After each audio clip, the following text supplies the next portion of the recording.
Last topic of the second semester is electrochemistry. Again, just like with all of the others, we're just going to cover what you need to know for your final exam. So this first slide that I have here has a lot of the stuff that you need to know. Okay, it has just a variety of things you'll want to know. Every single one of these things in the boxes. I think there is a question, pretty much a question per box. So this is electrochemistry. Okay, the first thing that you need to know is that electrochemistry deals with the transfer of electrons. I will show you on the next slide exactly how that works. Now it's going to be important, well, I'll talk about that when I get to the next slide. But you do definitely need to know that it's the transfer of electrons. How the transfer of electron happens in electrochemistry is using what are called redox reactions, which stands for reduction and oxidation. And you need to know what is happening when something is oxidized and what is happening when something is reduced. The way you want to remember that is using the mnemonic oil rig. Now what oil rig stands for is oxidation is losing electrons, reduction is gaining. These cannot happen independently of each other. Okay, they have to happen at the same time. You cannot lose electrons without having a place for them to go. You cannot gain electrons without having a place or a place to have gotten them from. So they have to happen together. You definitely need to know everything in that box. Okay, oxidation is losing, reduction is gaining. Next thing is on an electrochemical cell, which I'm going to draw out in the next slide. One way that you can remember that reduction happens at the cathode is by the term red cat. Okay, again, you just have to somehow come up with a way to remember that reduction happens at the cathode. The other thing that you need to know is that oxidation happens at the anode in an electrochemical cell. Again, another common way for people to remember that is by writing out an-ox. So the things that you need to know here, again, I already highlighted the transfer of electrons. You need to remember oil rig, red cat, and an-ox. Okay, that is at least 4 questions on your final exam.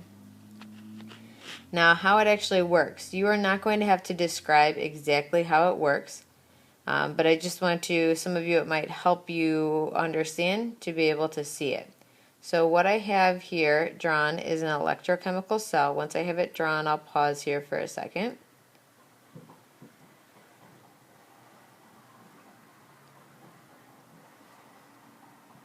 Okay, so we have 2 beakers. There are metal strips in those beakers. One has copper, one has silver. There is a wire connecting the 2 of them, and there are solutions. So with the copper, there's a copper solution, and with the silver, there's a silver solution. Now, if copper is the anode right here, then that means that there must be electrons being lost at that point because oxidation occurs at the anode. Over here we have the cathode, which means that the electrons must be gained.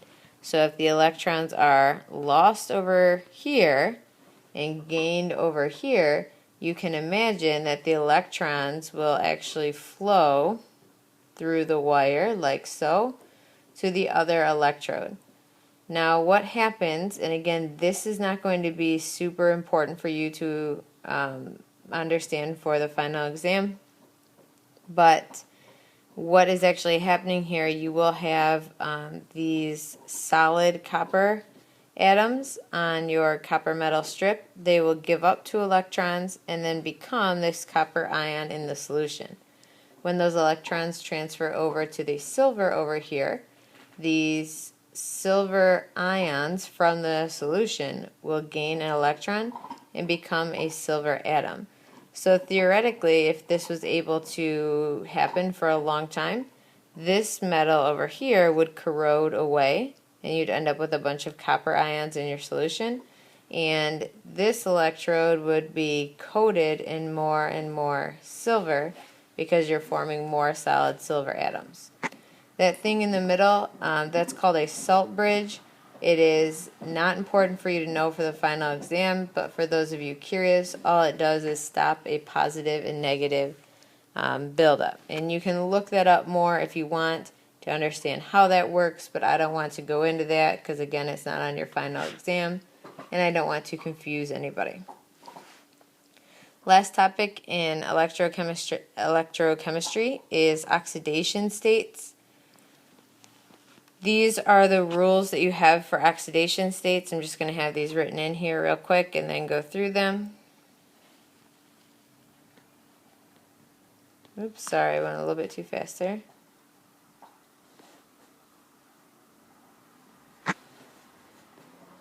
Okay, you need to know that anything by itself is always a zero. The first three that you want to, or the three that you for sure want to always know and do first are those three. Anything by itself is a zero oxidation state.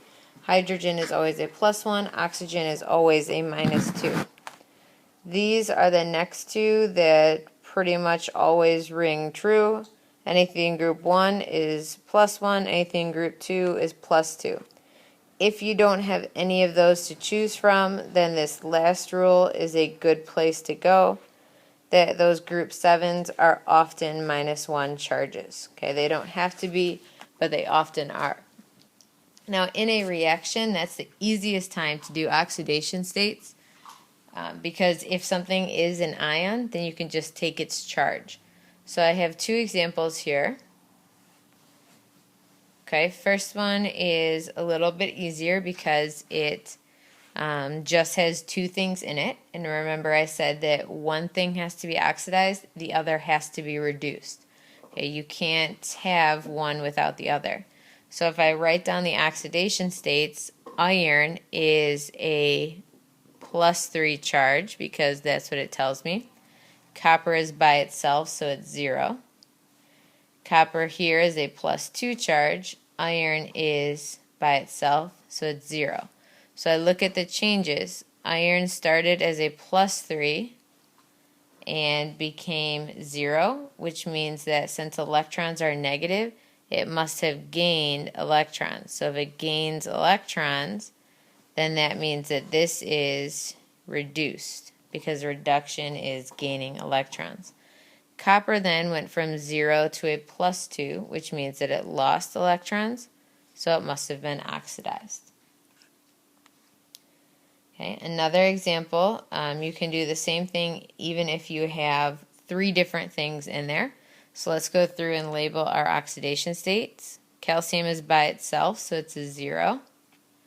Magnesium is in group 2, which is a +2. Since that's a +2, chlorine would have to be a -1. Magnesium by itself over here is a 0. Calcium is in group 2, so it's a +2, which means that chlorine would have to be a -1. Again, because there's 2 chlorines, so -2 would balance out with that +2.